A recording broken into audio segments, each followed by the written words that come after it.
Hey, what's up guys? This is my Persimmon Maceration-Extraction. We're going to be combining Yannick's extraction method with maceration. I've had a lot of success with this technique using rhubarb, and so I wanted to apply it to the persimmon, which is a true berry, meaning that it develops from a single ovary and has a fleshy pericarp. It is extremely sweet, and it is very mild. Now, the typical culinary use of a persimmon generally ranges from high heat cooking into marmalades or cobblers, ambient temperature preservations like drying it outdoors, or you might have it raw in a salad or eaten as a snack. And this is where the extraction maceration really shows its strength. Normally, high heat drives off a lot of aroma, and eating raw ingredients means you miss the depth of a cooked dish.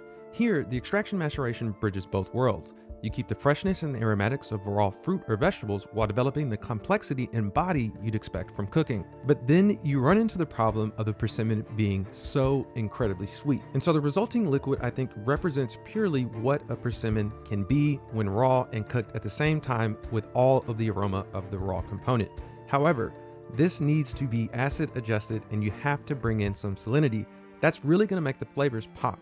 And so what I did was I ended up adding 0.5% of malic acid and about 0.3% of salt, and those flavors popped so incredibly that you can go directly into a dessert preparation or a cocktail with this.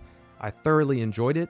I love the fact that by using the acid and salt at the end, you're allowed to adjust it up to what your preference requires. So when we're actually going to use this, we're going to use it in a crudo, which I think really gives you, one, the ability to have the raw persimmon, but the syrup behind it that adds in that cooked complexity.